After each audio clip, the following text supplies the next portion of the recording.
Bapak Ibu, zaman dulu kan tidak seperti sekarang Bapak Ibu. Kalau sekarang kan mati suami kan banyak orang bisa melanjutkan hidup sendiri, bisa bekerja di mana-mana. Dulu ada perempuan bisa bekerja Bapak Ibu. Wajib punya suami.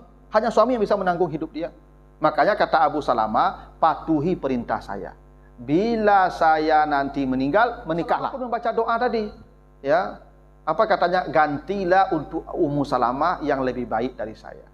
Makanya ada hal yang mana Bapak Ibu, ketika Nabi mengunjungi Abu Salamah itu Nabi pun berkata yang sama kepada Ummu Salamah. Semoga Allah menggantinya dengan yang lebih baik. Nabi ke Ummu Salamah. Nah, ucapan Nabi dipahami oleh Ummu Salamah sebagai bentuk sindiran. Sebagai bentuk kinayah ya, bahasa yang tak tegas.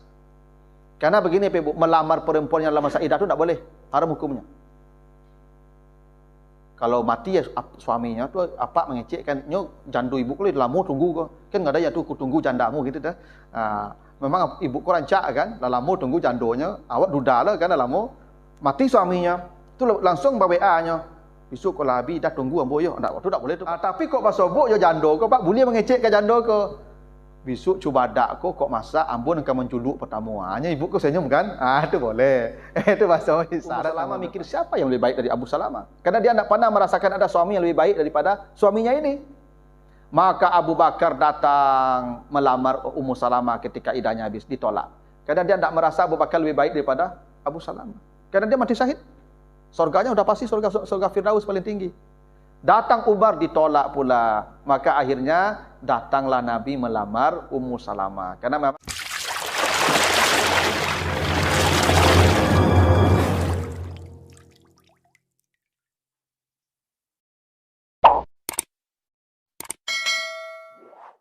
Bapak Ibu yang saya muliakan, kita lanjutkan kembali bahasan kita tentang kisah istri-istri Rasulullah. Kita sudah bahas 5 ya, Khadijah, ada Saudah, ada Aisyah, ada Hafsah, terakhir Zainab binti Khuzaimah. Nah sekarang kita akan bahas yang ke-6, Ummu Salamah. Jadi istri beliau yang ke-6 ini dinikahi tahun ke-4 Hijriah. Namanya Ummu Salamah, tapi namanya bukan Ummu Salamah, itu gelarnya. Ya namanya Hindun binti Abi Umayyah. Tapi karena dia punya anak namanya Salamah, maka suaminya memanggil dia dengan nama anaknya ditambah Ummu di depan, ibu artinya. Jadi Ummu Salamah itu ibunya Salamah. Jadi orang Arab dulu begitu, Ibu.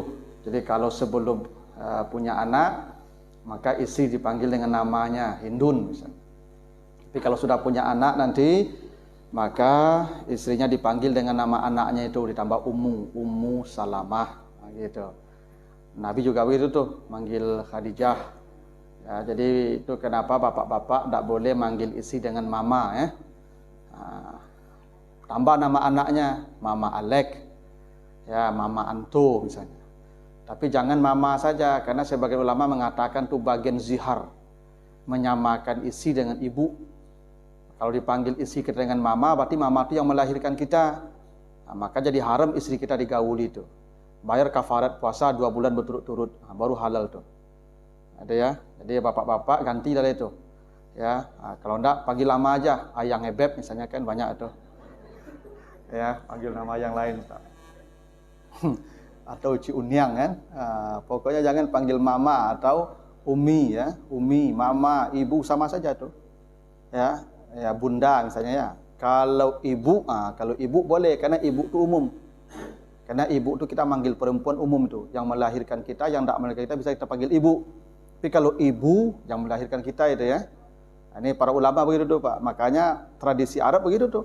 Kalau istrinya sudah punya anak, maka dipanggil dengan nama anaknya Ummu Aiman, Ummu Habibah, begitu ya. Ummu Salamah. Jadi nanti Bapak ya, tapi sosialisasikan ke ibu dulu. Jangan tiba-tiba suruh ngabeku Ayang Ebeb. Oke, Ci Ibu. Ningkan perangai ya Pak Angdak ya. Saya kelamu apa aneh kau saja. Ya sosialisasikan mulai hari ini ya dipanggil dengan nama anak ya, Mama Alek begitu ya, supaya tidak siar. Tapi begitulah Bapak Ibu ya, memang tradisi orang adat begitu. Jadi istri tidak dipanggil lagi dengan nama ketika sudah punya anak, dipanggil dengan nama anaknya ya, ditambah Ummu di depan Ummu Salamah. Jadi Ummu Salamah ini ya, itu nama aslinya Hindun binti Abi Umayyah ya, bin Al-Mughirah bin Al-Makhzumi ya. Jadi dia dari kabilah Makhzum namanya. Di kabilah Makhzum ini kabilah yang menjadi rivalnya Bani Hashim ya. Jadi Bani Hashim itu tempat Nabi dilahirkan, kabilah Nabi dilahirkan. Nah, nanti dia punya rival itu ada Bani Makhzum namanya, nanti ada Bani Umayyah. Jadi di Makkah itu Ibu ada tiga kabilah yang saling bersaing itu untuk merebutkan pengaruh. Ya, satu Bani Hashim, itu Nabi lahir di situ. Ya, yang kedua Bani Makhzum, itu makanya Abu Jahal, Khalid bin Walid itu dari Bani Makhzum itu. Itu kenapa Abu Jahal tidak mau masuk Islam dia. Tidak mau mengakui Nabi sebagai Nabi. Kenapa? Ini rivalnya nih, kita masa ngakui dia? Padahal kita sekarang selama ini penguasa Makkah. Termasuk Bani Umayyah Pak. Bani Umayyah juga tidak beriman, nanti itu tokoh besarnya itu Muawiyah bin Abi Sufyan. Ya, jadi Muawiyah itu dari Bani Umayyah dan juga yang memiliki pengaruh besar di kota Makkah itu. Ini tiga kabilah yang bersaing di kota Makkah merebutkan pengaruh. Makanya masing-masing punya tokoh-tokoh yang pemurah Pak. Misalnya dari Bani Makhzum ini bapaknya Ummu Salamah itu namanya Abu Umayyah, itu terkenal dengan gelar Zadur Rakib. Zadur Rakib itu artinya bekalnya para pejalan. Jadi kalau jalan sama bapaknya Ummu Salamah, Abu Umayyah ini, semua yang ikut perjalanan bersama dia tidak perlu bawa bekal dan tidak boleh bawa bekal. Jadi kalau ada rombongan pergi jalan sama Abu Umayyah 100 orang tuh selama di perjalanan itu Abu Umayyah yang nanggung tuh. Makan, minumnya, penginapannya, itu kendaraannya semua. Itu pemurahnya bapaknya Ummu Salamah ini. Maka digelari dengan Zadur Rakib dia tuh. Ya, semua orang Makkah tahu dia tuh. Ya, kalau sudah berjalan sama dia, itu kita enak. Ndak kakalu api tila tuh. Nah, tuh lamanya Pak. Nah, ada orang kini kok Pak menebiang tarui saya Pak ya. Hobi Pak kalau berjalan Pak menebiang saja orang tari. Ya kan, makan menebiang, lalu menebiang, kendaraan menebiang. Enggak Pak, menebiang saya Pak. Nah, kalau bapaknya Ummu Salamah ini enggak, Abu Umayyah ini enggak, dia dikenal dengan Zadur Rakib. Karena memang kabilah itu kabilah yang berpengaruh, yang dihormati. Sama juga dengan Bani Umayyah. Bani Umayyah itu banyak tokoh-tokoh pemurah juga. Ya, makanya ada Utsman bin Affan, sangat pemurah. Utsman bin Affan itu dari Bani Umayyah itu. Nah, termasuk juga dari keluarga Bani Hashim. Makanya kakek buyut Nabi itu Hashim. Hashim itu yang membagi roti, maka namanya Hashim. Hashim itu tukang bagi roti artinya Pak. Jadi kalau masa paceklik dia datang dari berdagang dari Yaman atau dari Syam, itu kakek buyut Nabi itu suka bagi-bagi roti itu Pak. Nah, sejak itu namanya Hashim tuh, yang suka bagi-bagi roti. Nah, jadi Bani Ummu Salamah ini dari Bani Makhzum. Ya, itu suku yang sangat dihormati di kota Makkah ketika itu. Nah, Ummu Salamah itu menikah dengan Abu Salamah. Ya, nama Abu Salamah ini Abdullah bin Abdul Asad Al-Makhzumi. Jadi memang suaminya ini juga sama-sama dari suku Bani Makhzum. Nah, Ummu Salamah dan suaminya ini Ibu Abu Salamah itu termasuk kelompok mereka yang as-sabiqunal awwalun. Mereka yang awal-awal masuk Islam. Ya, seperti Utsman, seperti Abu Bakar, seperti Talha, seperti Zubair. Ini tokoh-tokoh awal yang masuk Islam. Karena itulah Abu Salamah dan Ummu Salamah ini itu ikut hijrah 2 kali. Jadi mereka berdua ikut hijrah ke Habasyah. Ya, bersama Utsman, mereka hijrah ke Habasyah.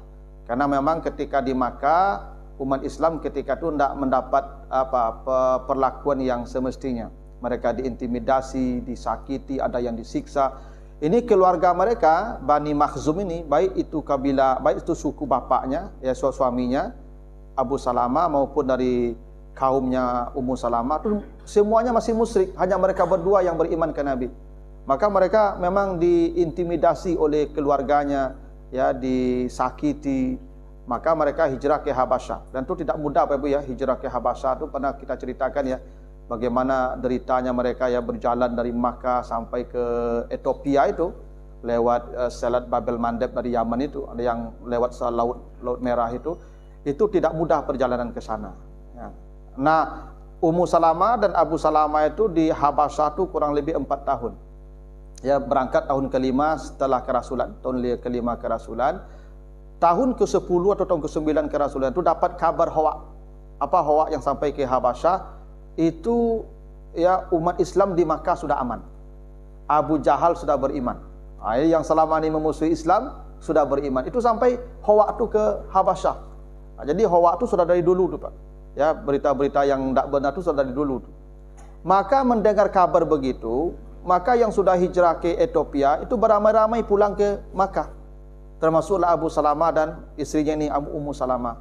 Tapi apa yang terjadi sampai di Makkah, ternyata kondisi tidak seperti yang digambarkan. Tetap umat Islam dimusuhi, Abu Jahal tidak beriman, Nabi malah sedang dibekot dengan keluarganya, Bani Hashim dan Bani Muthalib dibekot. Ya, maka setelah pembekotan berakhir, Khadijah meninggal. Tahun ke-11 itu terjadi Bai'at Aqabah yang pertama, di mana, ya, suku Aus dan Khazraj dari Madinah datang melaksanakan ibadah haji. Maka mereka berkumpul menemui Nabi di Aqabah. Lalu mereka meminta Nabi hijrah ke Madinah di Aqabah yang pertama itu. Maka setelah Bai'at Aqabah yang pertama, sebelum tahun berikutnya, di tahun ke-11 kerasulan itu Ummu Salamah dengan suaminya sudah, ya, siap hijrah ke Madinah. Karena memang di Makkah tidak bisa bertahan, karena memang kondisinya sulit sekali di Makkah. Tapi di saat mereka hijrah ke Madinah bersama suaminya itu, Ummu Salamah dan suaminya mau hijrah ke Madinah, dan anaknya Ummu Salamah, dan sebagian mengatakan dia sudah punya anak 3 atau 2 ketika itu, sebagian mengatakan masih Salamah anaknya. Maka ditahan oleh keluarga Ummu Salamah. Jadi ini memang sudah siap hijrah, sudah pakai kendaraan, sudah perbekalan sudah siap, mau berangkat ke Madinah, ke Yasrib. Sebelum Nabi hijrah, tahun ke-11 kerasulan itu mereka sudah siap hijrah. Ditahan. Kata keluarga Ummu Salamah, kami tidak akan membiarkan dia dibawa ke Madinah. Maka ditahan. Kalau engkau mau hijrah, hijrah. Ditahanlah Ummu Salamah dengan anak-anaknya oleh kaumnya, ya, Ummu Salamah. Maka Abu Salamah berangkat sendirian, tak bawa anak, tak bawa istri. Keluarga Abu Salamah pun tak nyaman ketika dia dipisahkan dari istrinya Abu Salamah, dan anaknya diambil oleh suku Ummu Salamah. Karena dalam tradisi Arab, kalau anak-anak itu dimiliki oleh suku laki-laki. Maka sukunya Abu Salamah mendatangi sukunya Ummu Salamah, minta anak mereka itu anak kami. Karena memang begitu, Pak, di dalam Islam juga begitu. Jadi kalau misalnya seorang suami istri berpisah, maka anak-anak dibawa oleh ayah itu harusnya. Kalau tidak dibawa ayah, dibawa keluarga ayah.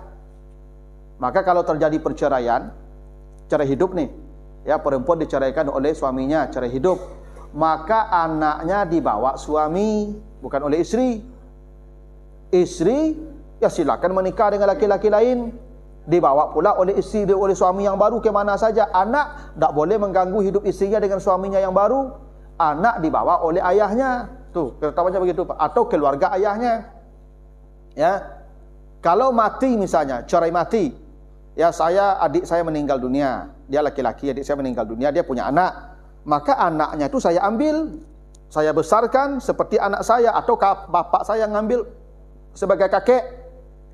Istri adik saya ini, dia boleh menikah dengan laki-laki lain dan dibawa oleh suami yang baru tanpa diganggu hidup mereka. Begitu aturannya itu, Pak. Jadi nanti kalau bercerai, anak diambil oleh suami atau keluarga suami. Cerai hidup atau cerai mati.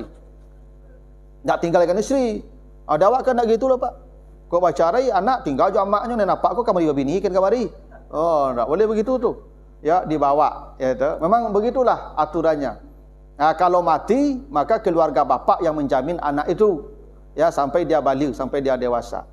Kadang-kadang kita ni, Pak, mati, ya, awak mati, kakak awak yang laki-laki, awak cuek-cuek saya ke anaknya, Pak. Ya, tak mau tahu je anaknya. Lepas tu anak kita tu, Pak. Kita yang berdosa tu. Makanya kata Allah di surah Al-Baqarah 233 tu, wa 'alal waris misluhu. Kalau ini mati, ya, seorang laki-laki, maka anaknya tanggungan waris yang laki-laki tadi. Siapa warisnya? Bapaknya atau saudaranya. Saya kalau mati, anak saya tanggungan bapak saya. Makanya Nabi Muhammad mati bapak beliau. Siapa yang menjamin hidup beliau? Ya, kakek beliau. Mati kakek beliau, ya paman beliau Abu Talib. Memang begitu harusnya itu. Makanya ini penting diketahui nih Pak, supaya kita ini kalau mati keluarga kita, adik kita atau kakak kita, semua anak dia tanggung jawab saudara laki-lakinya semua. Bagi tanggung jawab. Beruntung kalau istrinya mau merawat anak-anaknya, maka kita bantu pula hidup istrinya itu. Di samping biaya anak-anaknya full kita berikan semua. Kalau tidak berdosa semua saudara laki-laki ayahnya tuh, berdosa kakeknya tuh. Itu tanggung jawab dia. Allah sebut begitu, wa 'alal waris misluhu. Waris bertanggung jawab terhadap anak yang ditinggalkan oleh yang mati ini. Yang waris siapa? Ya bapaknya atau saudaranya. Nah, maka kultur Arab begitu tuh. Ini dipisahkan oleh ya sukunya Ummu Salamah, ya Abu Salamah dan Ummu Salamah. Anak dijemput oleh keluarganya Abu Salamah. Tak bisa anak kami sama kalian. Maka bersetegang pula tuh suku itu. Akhirnya ya anak Ummu Salamah dibawa oleh suku ya Abu Salamah. Itu masalah 1 tahun Ummu Salamah terkurung, terpisah dari anak-anaknya, terpisah dari suaminya. Bayangkan beban derita Ummu Salamah itu Ibu ya. Setahun dia berpisah dari anak-anaknya yang masih kecil. Dipisahkan. Suaminya di Madinah, anaknya dengan suku suaminya, setahun tidak bisa bertemu. Maka Ummu Salamah bercerita, setiap hari saya datang ke Abaqah.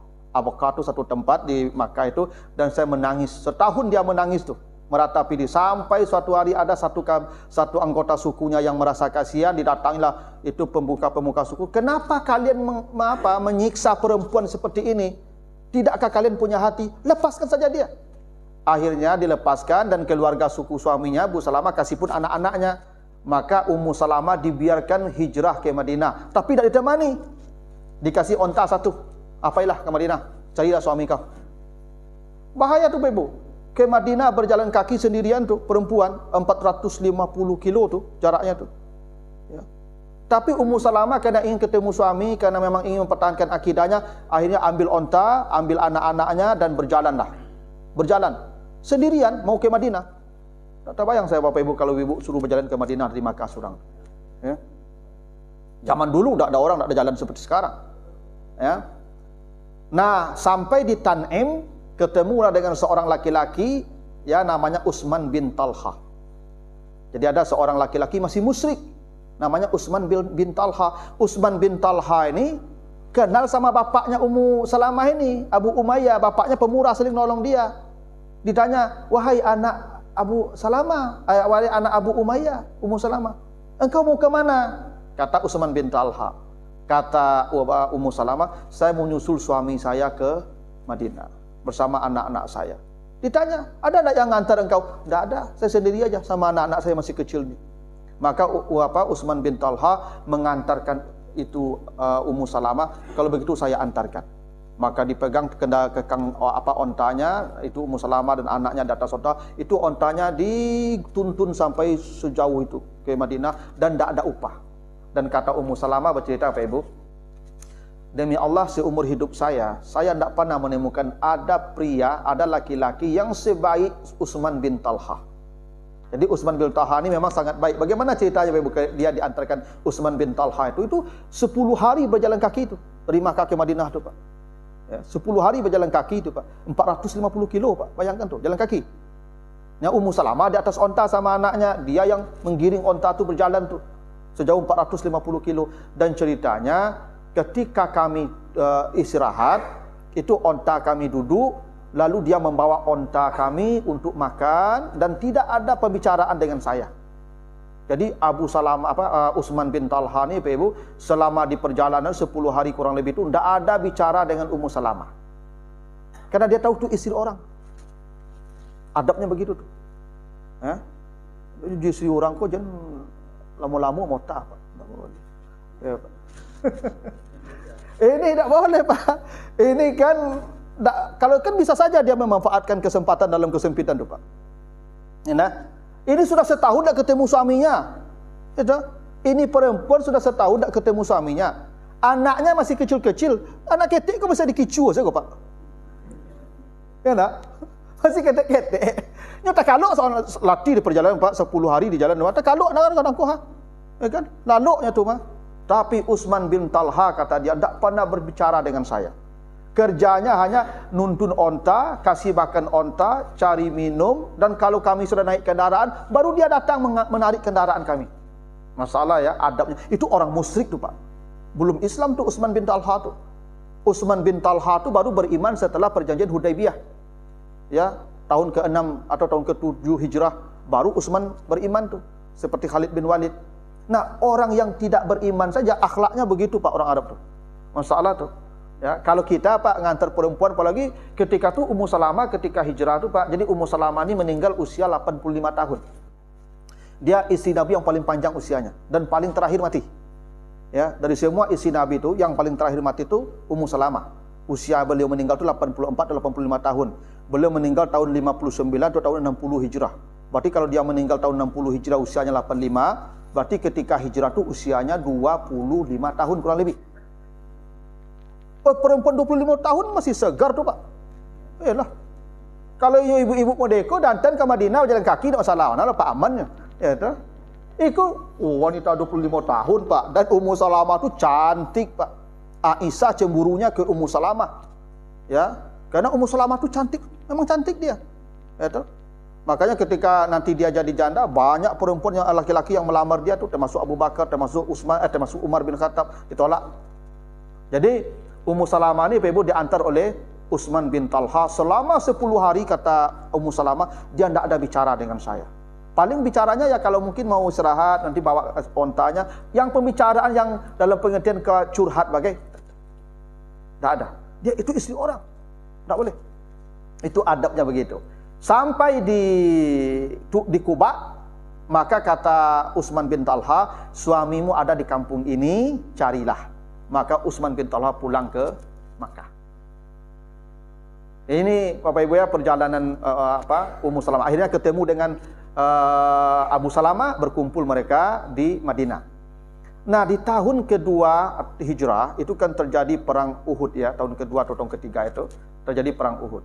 Di perang Uhud itulah Abu Salamah suaminya mendapat luka berat. Ya, ada yang mengatakan di perang Badar, tapi yang kuat mengatakan di perang Uhud dia luka berat. Karena dia meninggalnya tahun ke-3 Hijriah, nanti menikah dengan Nabi tahun ke-4 Hijriah. Nah, setelah perang Badar itu memang kondisi Abu Salamah itu memang tidak bisa ditolong karena banyak darah yang keluar. Karena Ummu Salamah itu ikut di perang Uhud itu, dan dia menjadi tim medis Ummu Salamah itu. Dan dia yang mendapatkan suaminya itu luka parah. Setelah dibawa pulang, tapi tidak mati di perang Uhud, matinya di rumah Pak. Ya, makanya ada sebuah cerita tuh Pak, sebuah riwayat ketika Abu Salamah itu meninggal dunia di rumah Ummu Salamah. Itu Nabi melayat, lalu lihat dibuka mukanya, itu nampak itu mata Abu Salamah itu putih terbelalak. Jadi ketika dibuka mukanya, nampak oleh sahabat Nabi juga lihat matanya terbelalak. Lalu ditutup Nabi itu, ditutup Nabi matanya, sahabat bisik-bisik. Sahabat mengira ini kalau sahabat mati, kalau orang mati matanya terbelalak putih, matinya tidak baik. Kata Nabi, tidak begitu. Kenapa? Setiap manusia ketika nyawanya ditarik di ubun-ubunnya, itu mata mengikuti tarikan ke ubun-ubun. Itu maka semua mata terbalik ketika mati. Kenapa mata terbalik? Karena mengikuti tarikan di ubun-ubun. Begitu tuh. Semua orang mati begitu tuh. Itu makanya Nabi berdoa, apa kata Nabi? Jangan kalian sebut-sebut keburukan orang kalau sudah mati. Itu kata Nabi itu ya. Kenapa? Fa innal malaikatu aminu matakul. Karena para malaikat mengaminkan ucapanmu ketika orang mati itu. Jadi kalau ada orang mati, adabnya sebut ke keluarganya, dia orang baik, dia orang saleh, rajin ke masjid.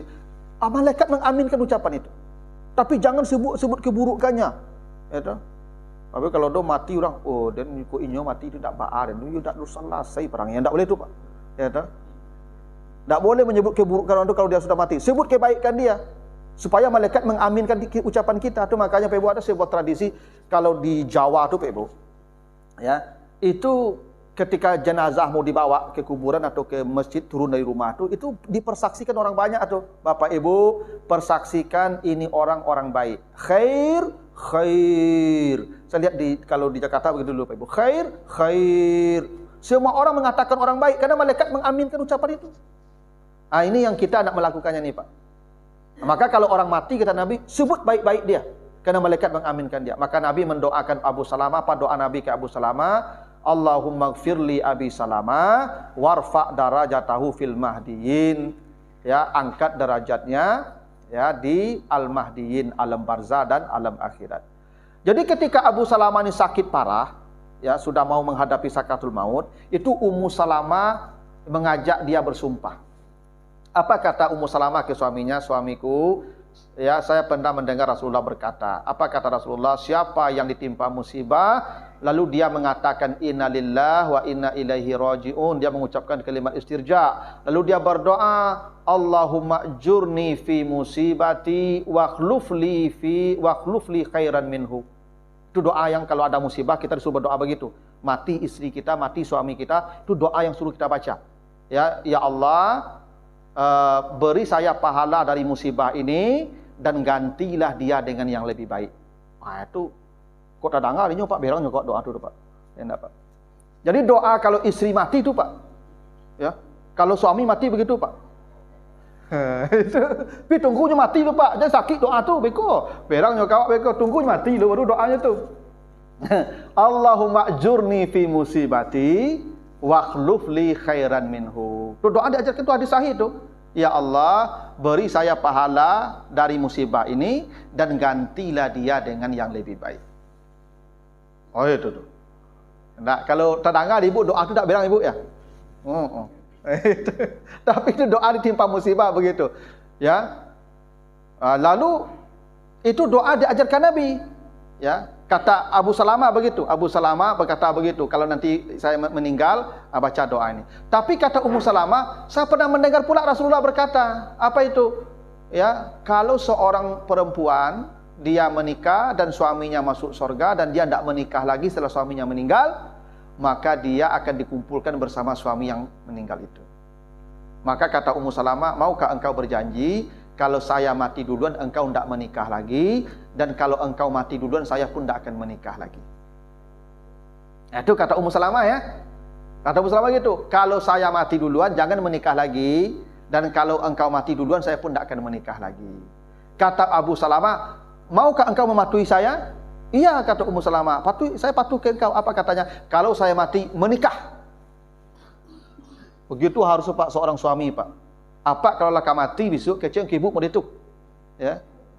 Ya, kok mati dan besok menikah habis iddah. Tak boleh hidup sendiri. Karena ada jamaah ambo pernah curhat ke ambo, Pak Ustaz. Ambo suami ambo lama mati Pak Ustaz. Sampai kini ambo tak menikah lah Pak Ustaz. Batu ketika kau mati suami ambo lupasan kamu dan kau mati besok kau jangan menikah. Tak betul caknya. Itu. Tak boleh, kalau apa mati aja lah. Yang tinggal apa dia urus yang tinggal kau. Hanya kalau sebut jodohnya nikah lah je. Mana tagah-tagahnya menikah Pak Ibu? Karena perempuan itu tak boleh tanpa suami. Bapak Ibu, zaman dulu kan tak seperti sekarang Bapak Ibu. Kalau sekarang kan mati suami kan banyak orang bisa melanjutkan hidup sendiri, bisa bekerja di mana-mana. Dulu ada perempuan bisa bekerja Bapak Ibu. Wajib punya suami. Hanya suami yang bisa menanggung hidup dia. Makanya kata Abu Salamah, patuhi perintah saya. Bila saya nanti meninggal, menikahlah. Maka Abu Salamah pun membaca doa tadi. Ya, apa katanya? Gantilah untuk Ummu Salamah yang lebih baik dari saya. Makanya ada hal yang mana ketika Nabi mengunjungi Abu Salamah itu Nabi pun berkata yang sama kepada Ummu Salamah. Semoga Allah menggantinya dengan yang lebih baik. Itu kata Nabi ke Ummu Salamah. Nah, ucapan Nabi dipahami oleh Ummu Salamah sebagai bentuk sindiran. Sebagai bentuk kinayah ya, bahasa yang tak tegas. Karena begini Ibu, melamar perempuan yang dalam masa iddah itu tak boleh, haram hukumnya. Kalau mati ya suaminya tu apa mengecekkan, nyo jandu ibu kulit lama tunggu kau. Kan enggak ada yang tu ku tunggu jandamu gitu dah. Memang ibu ku rancak kan, lama tunggu jandonya, awak dudalah kan lama mati suaminya. Tu langsung WA-nya. Besok kalau habis dah tunggu ambo yo. Ndak, waktu tak boleh tu Pak. Ya. Tapi kok pas sobok yo jando kau Pak, boleh mengecekkan jando kau. Besok cuba dak kok masak ambon engkau menculuk pertama. Hanya ibu ku senyum kan? Itu boleh. Itu bahasa syarat nama tu Pak. Nah, Nabi juga kasih syarat begitu. Ya semoga Allah menggantinya dengan yang lebih baik. Ummu Salamah mikir siapa yang lebih baik dari Abu Salamah? Karena dia tidak pernah merasakan ada suami yang lebih baik daripada suaminya ini. Maka Abu Bakar datang melamar Ummu Salamah ketika iddahnya habis, ditolak. Karena dia tidak merasa Abu Bakar lebih baik daripada Abu Salamah. Karena dia mati syahid. Surganya sudah pasti surga Firdaus paling tinggi. Datang Umar ditolak pula. Maka akhirnya datanglah Nabi melamar Ummu Salamah. Karena memang di samping faktor manusiawi, memang Ummu Salamah ini perempuan yang bijak. Dia punya anak 4, memang dia bijak sekali. Nah, bijaknya Ummu Salamah ini nanti Bapak Ibu teruji ketika perjanjian Hudaibiyah. Jadi ketika umrah itu, ya hendak umrah Nabi tahun ke-6 Hijrah itu bawa istrinya Ummu Salamah. Nah, ketika di Hudaibiyah menjelang masuk kota Makkah kan terjadi perjanjian. Nabi dan sahabat yang jumlahnya 3.000-an terhalang masuk kota Makkah. Tidak boleh masuk kota Makkah. Maka alut perjanjiannya itu, negosiasinya, akhirnya tidak jadi masuk kota Makkah. Dengan butir-butir perjanjian yang disepakati yang semuanya merugikan umat Islam. Semua merugikan umat Islam. Ya, dulu kita sudah bahas di perjanjian Hudaibiyah, semua butir perjanjian yang disepakati Nabi itu merugikan umat Islam.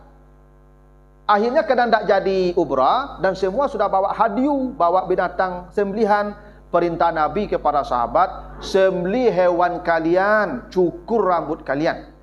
Karena kita sudah dianggap umrah. Karena begitu kalau kita sudah ihram dari mikat, lalu terhalang di perjalanan sebelum masuk kota Makkah, kita sembelih saja hadiu. Dan kita bercukur, itu sudah dihitung haji dan umrah. Itu aturannya tuh. Tapi sahabat tidak satu pun yang ikut. Sahabat bukan tidak patuh ke Nabi, mereka masih berharap ada perubahan. Sehingga masih kemungkinan masih ada masuk kota Makkah. Maka Nabi datang ke Ummu Salamah, ya muram Nabi. Kenapa engkau muram ya Rasulullah? Ya ashabi asauni, para sahabatku telah membantahku, telah membangkang kepadaku. Kenapa? Diceritakanlah mereka tidak mau menyembelih hewan, tidak mau memotong rambut. Kata Ummu Salamah, itu gampang urusannya. Apa? Engkau ambil hewan engkau sembelih dekat mereka, engkau panggil tukang cukur rambut engkau. Iya, kenapa tidak terpikir sama saya begitu? Akhirnya nak keluar Nabi, ambil hewannya sembelih, panggil tukang cukur. Melihat Nabi begitu, tidak ada pilihan lain. Semua ikut menyembelih dan mencukur rambut mereka.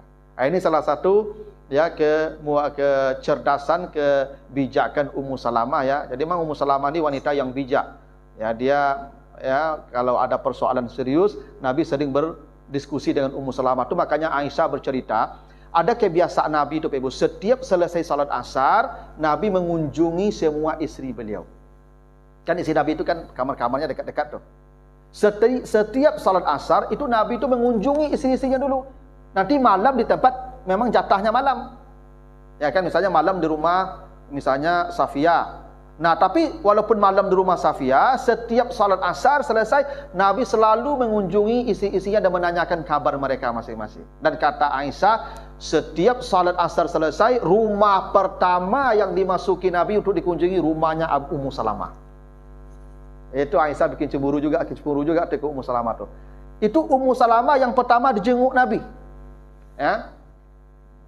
Itulah hebatnya Ummu Salamah tuh Ibu ya. Yang pertama dijenguk, walaupun istri Nabi ini punya kemuliaan masing-masing. Kalau Aisyah nanti hebatnya kemarin seperti yang saya ceritakan, Aisyah itu minta sakit, ya, ketika sakit minta dirawat di rumah Aisyah sampai meninggal di rumah Aisyah. Kenapa Nabi minta dirawat di kamar Aisyah sampai matinya di kamar Aisyah? Karena dari semua kamar-kamar istri beliau, hanya di kamar Aisyah wahyu yang sering turun. Tidak ada wahyu turun di kamar yang lain.